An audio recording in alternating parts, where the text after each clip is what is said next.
भगवद गीता भी पढ़ा तो उसमें लिखा है, भगवान ने बोला है कि तो सारे धर्म त्याग करके सधर्मान प्रत्यज्य मामेकम शरणं व्रज। मेरे शरण हो जाओ। मतलब वो सबसे बड़ा धर्म है, बाकी सब धर्म जो तो उसमें ये है समझने की, मतलब ये शरीर से धर्म छोड़ना है कि सिर्फ मन से धर्म छोड़ना है। क्योंकि जैसे माता पिता की सेवा है, परिवार के प्रति कर्तव्य है, जॉब एक आपको इसलिए करना है, उससे धन है, फिर परिवार है, सेवा भी है संतों की, और वो सब तो एक मतलब वो एक अपना सिस्टम बना हुआ है जो ग्रस्त का जीवन चल रहा है, उसमें अपने अपने धर्म हैं। लेकिन फिर एक भगवान की शरणागति का जो धर्म है वो उनको सबसे बड़ा बोला है भगवान ने। तो उसमें मतलब कि वो धर्म, ये धर्म निभाते हुए उस धर्म में रहना है कि मतलब उसको त्याग क्यों करना है, मतलब त्याग का क्या मतलब है, उसमें मन से त्याग है कि शरीर से त्याग है? उसका प्रश्न बढ़िया।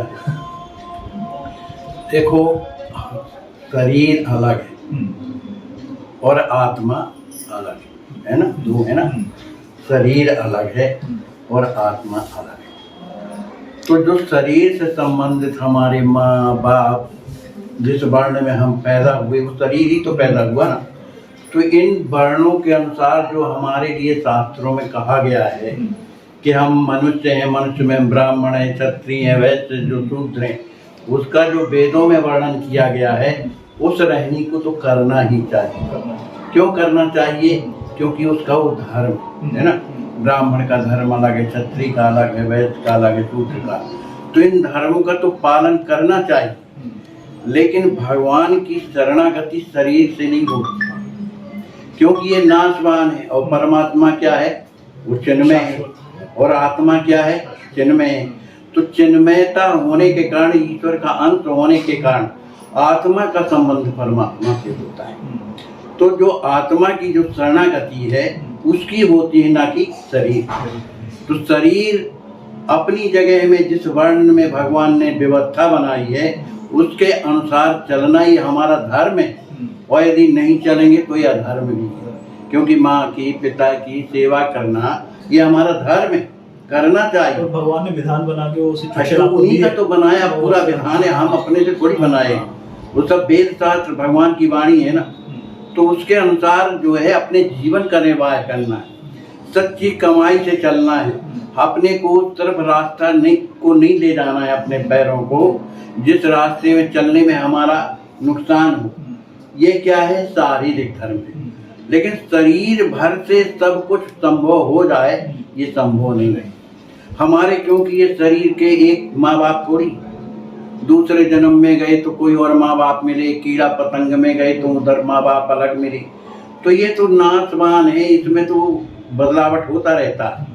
लेकिन जब मनुष्य योनि में जब हम आते हैं तो उस समय जो वर्ण व्यवस्था भगवान ने बनाई है, जिस वर्ण में हम पैदा हुए हैं, उसका निर्वाह करना ये धर्म है। लेकिन इससे हमारे जीवन का कल्याण केवल सीमित तक नहीं है कि बढ़िया घर हो गया, द्वार हो गया, जमीन जायदाद हो गई है, आराम हो गया। इससे हमारा कल्याण नहीं होगा, क्योंकि कर्म लगा है। जैसा आप करेंगे उस तरह का भोग भोगना पड़ेगा। तो आत्मा किसके लिए है? परमात्मा के लिए। ईश्वर अनंत, जीव अविनाशी। तो ये अविनाशी परमात्मा, देखो नदियों का बहना कब तक बंद नहीं होता? जब तक वो अपने स्वामी से नहीं मिलती। स्वामी कौन है? समुद्र।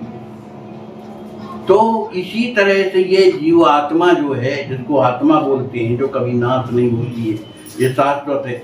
जब तक ये परमात्मा रूपी अपने पति से नहीं मिलती है तब तक इसका भटकना बंद नहीं होता। और ये रास्ता क्या है? शरणागति का रास्ता। भगवान कहते हैं कि जो मेरे शरणागत हो जाते, कोटि विप्रद लागई जाऊ, आए शरण तजो नहीं ताऊ। ऐसे जीवात्मा को भी, क्योंकि वो मेरा है भाई, आपका बालक है, दुराचारी है, कुछ भी है, लेकिन वो आपके चरणों को पकड़ता है या नहीं भी पकड़ता है तो क्या आपका नहीं है? इसी तरह संसार के प्रत्येक जीवात्मा जिसके हैं परमात्मा के, उनसे धर्म अधर्म आत्मा से नहीं होता, शरीर से होता है। इसलिए इसकी विकृति और निर्माण ये होता जाता रहता है। लेकिन कल्याण यदि करना है कि अब दोबारा ये शरीर प्राप्त ना हो, न मनुष्य का न किसी का, तो उसके लिए शरणागति जरूरी। जब ये आत्मा परमात्मा में मिल जाएगी या भगवान के संरक्षण में चली जाएगी तो उसका स्वामी कौन होगा? भगवान होंगे ना। तो भगवान का कभी बुरा करेंगे? आप कभी अपने लड़कों का बुरा सोचोगे? इसीलिए उसको समर्पण कहते हैं। तो आज के बाद वो माध्यम कौन होता है समर्पण के लिए? भगवान को तो हमने देखा नहीं, है ना, नहीं देखा। भाग्यशाली हैं जिन्होंने दर्शन किया, और वो भी उनके भाग्य की बात नहीं है, उनकी कृपा है जो दर्शन दिया। तो गुरु के माध्यम से शरणागति मिला करती है। जिसको गुरु वर्ण कर देता है उस वर्ण किए हुए जीव को भगवान स्वीकार कर लेते हैं कि यह मेरा है। अब जब मेरा है तो बोलो, आप किसी के नौकर बन गए या उनके दास बन गए, तो दास का काम क्या है? सेवक का काम क्या है? केवल सेवा कर, वो निरंतर उसकी सेवा करे, बस इतना ही काम है। उसको क्या खाने को मिलेगा, क्या पीने को मिलेगा, पैसा मिलेगा कि नहीं मिलेगा, अगर इस तरह की अगर कामना भावना है तो अभी पूर्ण समर्पण उसका नहीं है। इसलिए निश्चिंत होकर के उन्हीं के चरणों में जो पड़ जाते हैं तो भगवान उन्हीं के लिए कहते हैं कि योग क्षेम बहा में, मैं उनका योग भी करता हूँ और क्षेम भी करता हूँ। इसलिए शरणागति का रास्ता सबसे सरल उपाय है। चरण पकड़ लिया, अब जैसा चाहो तो करो, और निश्चिंत हो गए। अब उनकी कृपा जब मिल गई तो चाहेंगे किसका बुरा हो? वो चाह लेते अपने धाम में रख लेते हैं, और जब जरूरत पड़ती है तो कल्याण किसी का करना होता है तो संसार में भेज देते हैं। उन्हीं को महापुरुष कहते हैं। चाहे वो नारद जी महाराज हो, चाहे वाल्मीकि जी महाराज हो, चाहे गोस्वामी तुलसीदास जी महाराज हो, चाहे हमारे आचार्य महाप्रभु हो। ये क्यों आते हैं? ये भगवान स्वयं इन्हें भेज देंगे जाकर के लोगों का कल्याण कर। तो जितने गुरुदेव हैं ये महापुरुष कहलाते हैं, ये उनकी कृपा से आते हैं लोगों का कल्याण करने के लिए। लेकिन गलती इधर अपनी ये हो जाती है कि हम मानते अपने को नहीं है, जो गुरु जी ने बताया, अपने सुख शरीर सुख के लिए उससे अलग हो करके दूसरे की शरण में जाते हैं कि ये बाबा जी हमको ठीक कर दें। आपकी शरणागति सही है? अनन्यता नहीं है उसमें। वही है, उसी को अनन्यता नहीं। भाई जिस पत्नी का विवाह जिस पति से हो गया है उसका पति रक्षक तो वही है ना। अब वो अपने मन मानी अगर दूसरे पति पास जाती है तो बोलो कैसे क्या काम चलेगा। इसी तरह से जब जीवन में अनन्यता कब आती है, बस उन्हीं को पकड़े रहो, चाहे वो कष्ट दें और चाहे सुख दें, पर हैं हम उनके। ये जब दृढ़ता जीवन में आ जाती है उसी दिन उसका जीवन बदल जाता है। न उसको खाने की चिंता रहती, न पीने की चिंता। क्यों? क्योंकि स्वामी भगवान है। उसके रहने की, खाने की, पीने की।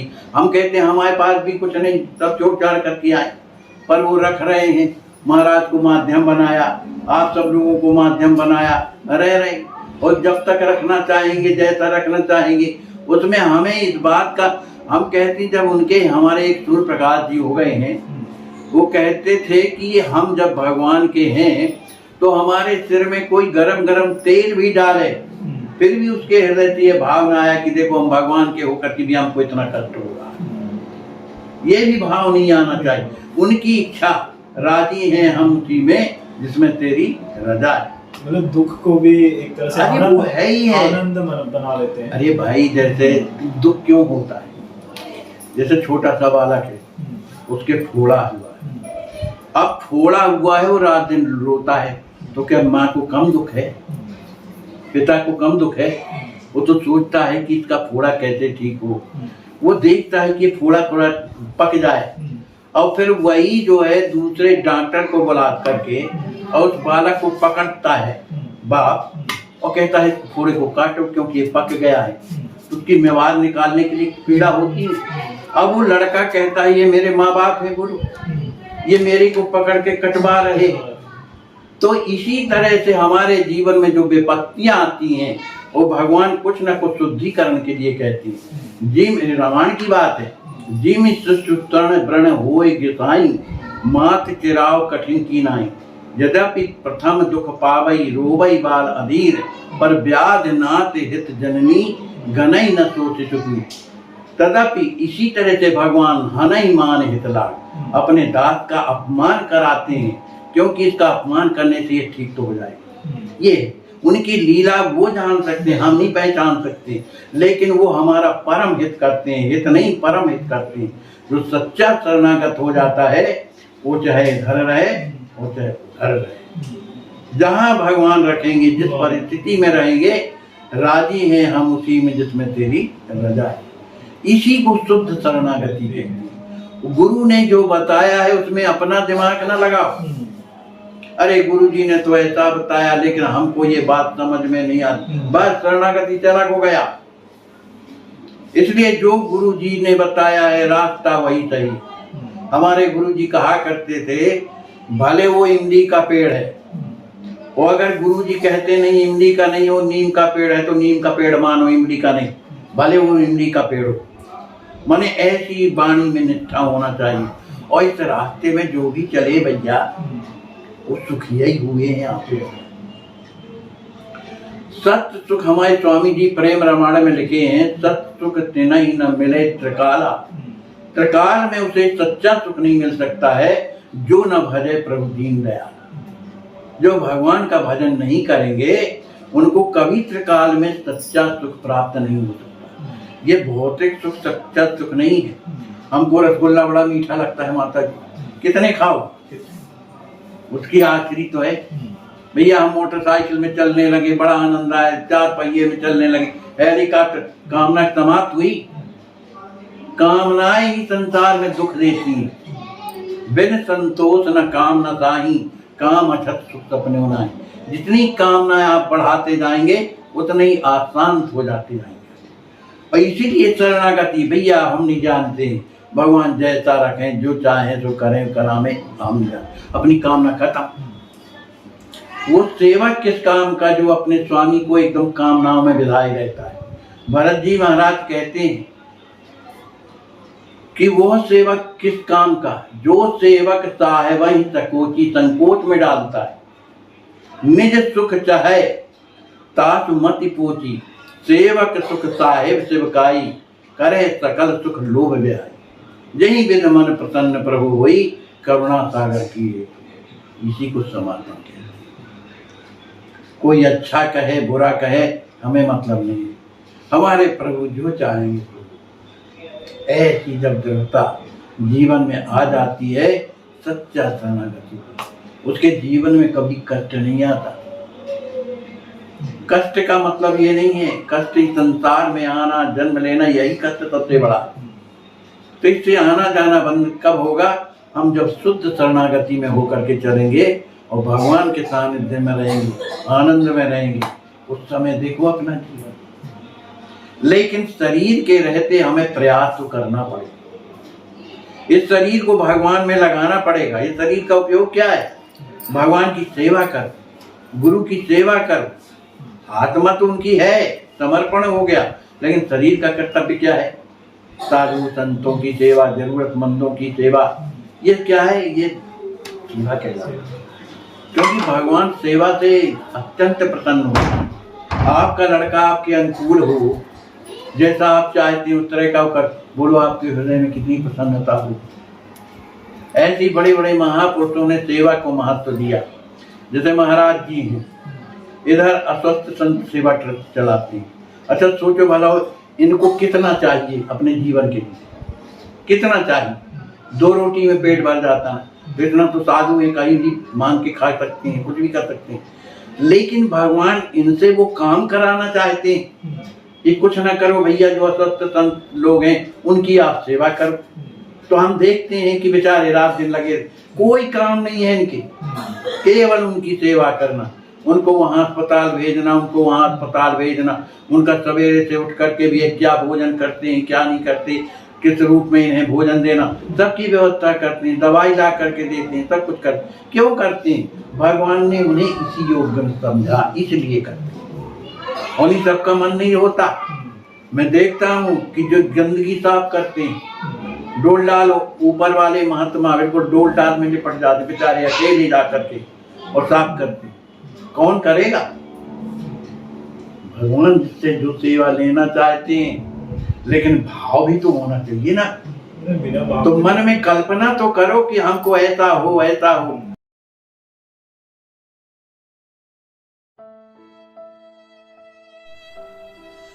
इनको लकवा मारने के बाद 1 महीने तक अपने बिस्तर पर पड़े रहे। दुर्भाग्य हमारे समाज का, कोई हाथ नहीं लगाता था, बेचारे खिसक खिसक के लेटरिन करते थे। आज अस्वस्थ संत सेवा ट्रस्ट आपकी देख रहे हैं आप किस प्रकार से स्नान करा रही है, और इनको हर प्रकार के इलाज की सुविधा अब चलने लगे हैं ये। और मेरे प्यारे भाइयों, जिंदगी में कठिनाइयां हमें सही रास्ता दिखा जाती हैं, अवश्य ही उनसे घबराना नहीं चाहिए। जय श्री राम। कि इसको गहराई से देखें, इसको हृदय से देखें, धरातल पर या नहीं। खूब परीक्षा लेकर इसमें दृढ़ता के साथ कूद पड़िए। तन से, मन से, धन से भगवान ने हमें जिस योग बनाया है, हमारा आने वाले समय में ना ये तन रह जाएगा हमारे पास, ना धन रह जाएगा हमारे पास, और ना समय रह जाएगा हमारे पास। तो जो मिला है हमें, जो भगवान ने दिया है हमें अपनी आवश्यकता से अधिक, उसकी सार्थकता तो तभी है जब हम दूसरों के काम में लगाएं, चाहे वो तन हो, चाहे मन हो, चाहे बुद्धि हो, चाहे विवेक हो, चाहे धन हो।